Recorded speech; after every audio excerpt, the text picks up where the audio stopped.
सुधा जी की आदत थी कि सुबह उन्हें गर्म पानी चाहिए होता था, इसलिए सुबह से 2 बार उठकर कमरे के बाहर निकलकर आकर देख चुकी थी, लेकिन अभी तक बहू वृंदा और बेटा कैलाश उठे तक नहीं थे।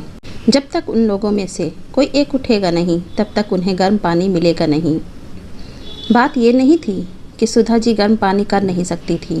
बात यह थी कि बहू वृंदा रात को रसोई का काम खत्म कर रसोई में ताला लगा देती थी।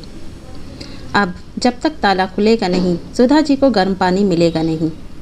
आखिरकार घड़ी में जब 9 बज गए और सुधा जी से रहा नहीं गया, तो उन्होंने हिम्मत करके बेटे के कमरे का दरवाज़ा खटखटाया।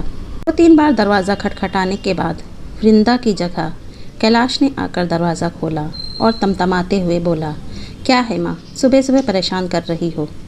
बेटा, मुझे गर्म पानी चाहिए था। रसोई में ताला लगा हुआ है, तो तुम रसोई का दरवाज़ा खोल दो ताकि मैं गर्म पानी कर सकूं। एक दिन गर्म पानी के बगैर नहीं रह सकती हो क्या माँ?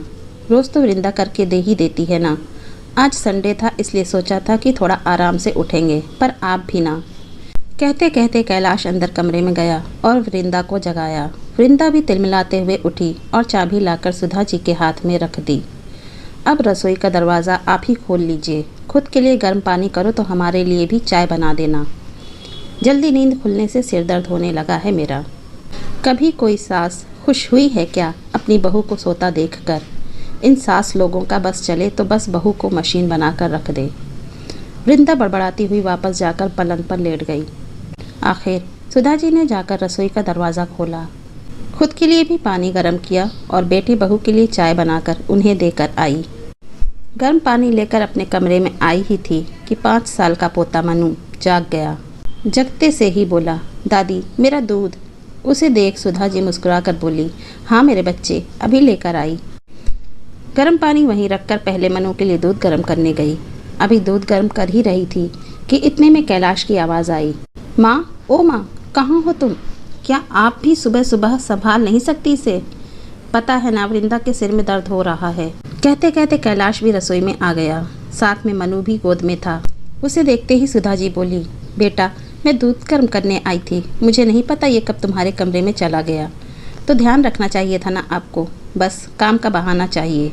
मानता हूँ कि आप सास हो, पर बहू को भी तो इंसान समझो। वही है जो आपकी जिम्मेदारी निभा रही है, नहीं तो दूसरे बेटे बहू ने तो आपको रखने से ही मना कर दिया था। मनु को सुधा जी के पास ही छोड़कर कैलाश वापस अपने कमरे में चला गया। सुधा जी देखती ही रह गई, आंखों में आंसू आ गए। मन ही मन सोचने लगी कि मैं कुछ ना करने पर भी बदनाम हो रही हूँ। ऐसी कौन सी जिम्मेदारी उठा ली इन लोगों ने मेरी, जो इतना सुना जाते हैं। ऐसा सोचकर अपने आंसू पोंछे और मनु और उसका दूध लेकर कमरे में आ गई। नाश्ते के समय कैलाश ने वृंदा से कहा, तुम्हारी तबीयत ठीक नहीं है तो मैं माँ से कहकर नाश्ता बनवा लेता हूँ ताकि तुम आराम कर सको। रहने दो, उनसे कुछ मत कहना, मैं नाश्ता खुद ही बना लूँगी। अरे पर तुम्हारी तबीयत ठीक नहीं है। नहीं, मैं खुद ही नाश्ता बना लूँगी। उनका क्या भरोसा, कौन सा सामान उठाकर अपने दूसरे बेटे बहू को देकर आ जाए। अक्सर रसोई से सामान कम हो जाता है। मुझे तो पूरा यकीन है माँ जी ही सामान की हेराफेरी करती हैं और अपने उन बेटे बहू को देकर आ जाती हैं। और जाकर रसोई में नाश्ता तैयार करने लगी। वृंदा को रसोई में नाश्ता तैयार करते देखकर कैलाश गुस्से में आकर सुधा जी से बोला, देख लो ये सब आपके कारण है। उसकी तबीयत ख़राब है फिर भी नाश्ता तैयार कर रही है। आपकी इन्हीं हरकतों के कारण परेशान हो चुके हैं हम। पता नहीं भगवान भी हमें चैन से कब रहने देगा। सुधा जी उसकी बात सुनकर हैरान रह गई। सुनकर अपने कमरे में चुपचाप शांतिपूर्वक बैठ गई। आंखों से झरझर आंसू बहे जा रहे थे। क्या इसी दिन के लिए इन बेटों को जन्म दिया था?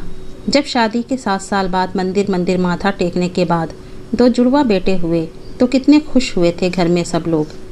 यार दोस्त रिश्तेदार सब लोगों ने कितनी बधाइयाँ दी थी। सासू माँ तो बलैया लिए जा रही थी। अरे 2 बेटों की माँ बनी है, बुढ़ापे में बैठकर राज करेगी राज। कुछ साल बाद जब पति का देहांत हो गया, तब भी सुधा जी ने हिम्मत करके अपनी दोनों बेटे कैलाश और विकास को संभाला। कितनी परेशानी झेल कर भी इन लोगों को पढ़ाया लिखाया, इतना बड़ा किया, दोनों की शादी कराई। पर उसके बाद सब कुछ बदल गया। दोनों बहुओं की आपस में बनी नहीं, इस कारण बेटों में भी झगड़े होने लगे। आखिरकार दोनों बेटे अलग हो गए। सुधा जी के पति ने 2 मंजिला मकान बनवाया था। उसी में ऊपरी मंजिल पर विकास अपनी पत्नी के साथ रहने लगा और नीचे वाले फ्लोर पर कैलाश अपनी पत्नी और सुधा जी के साथ रहने लगा। सुधा जी को रखने को लेकर भी दोनों भाइयों में बहस हुई थी। विकास ने साफ मना कर दिया कि वो माँ को अपने पास नहीं रखेगा, तो कैलाश को अपने पास सुधा जी को रखना पड़ा। सच कहे तो उस समय की बधाइयाँ आज कानों में चुभ रही थीं। थोड़ी देर बाद कैलाश कमरे में आया और पोहे की प्लेट सुधा जी के सामने टेबल पर रखते हुए, या यूं कहें पटकते हुए बोला, लो नाश्ता कर लो, आखिर एक बहू को ही परेशान करते जाओ, दूसरी से कोई लेना देना ही नहीं। सुधा जी को कैलाश की बात बहुत बुरी लग रही थी। उन्हें ऐसा लग रहा था जैसे पोहे की प्लेटें उन्हें चढ़ा रही हैं। ऐसा खाना भी किस काम का जो तिरस्कार करके दिया जाए। आखिर सुधा जी ने उस नाश्ते की प्लेट को हाथ भी नहीं लगाया। आखिरकार सुधा जी ने काफ़ी सोचा और सोच समझकर वो एक निर्णय पर पहुंची। शाम को विकास अपनी पत्नी के साथ बाहर कहीं घूमने जा रहा था। कैलाश और वृंदा भी बाहर खड़े हुए थे कि तभी एक प्रॉपर्टी ब्रोकर उनके घर पर आया।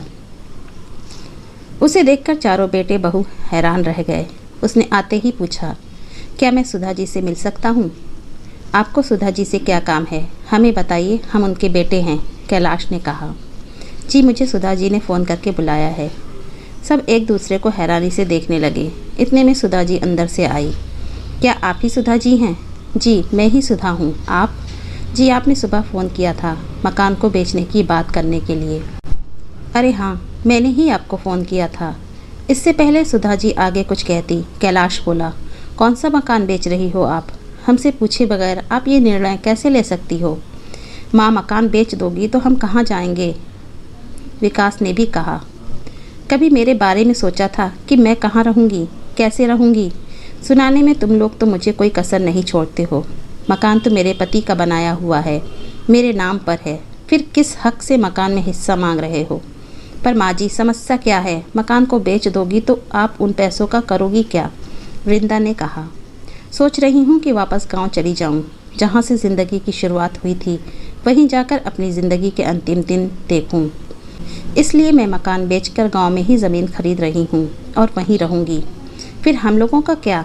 छोटी बहू ने कहा, मुझे नहीं पता, तुम लोगों के तो हाथ पैर चलते हैं और उससे भी तेज़ ज़बान चलती है। अपने आप कमाओ और अपनी प्रॉपर्टी बनाओ, बाकी मुझे नहीं पता। माँ तुम इतनी स्वार्थी कैसे हो सकती हो? कैलाश और विकास एक साथ बोले। माँ को महानता का चोला मत पहनाओ। जैसे बेटे स्वार्थी हो सकते हैं वैसे ही माँ भी स्वार्थी हो सकती है, और तुम जैसे बेटे हो तो माँ ऐसी ही होनी चाहिए। मैं यह मकान बेच रही हूँ और यह मेरा अंतिम निर्णय है। तुम लोग अपना बंदोबस्त देख लो। कहकर सुधा जी उस ब्रोकर को मकान दिखाने चल दी। 1 महीने बाद वो मकान बिक गया और सुधा जी गांव में एक मकान लेकर वहीं रहने लगी। फ्री टाइम वहाँ बच्चों को पढ़ाती थी और गांव के शांत वातावरण में अपनी ज़िंदगी गुजारने लगी।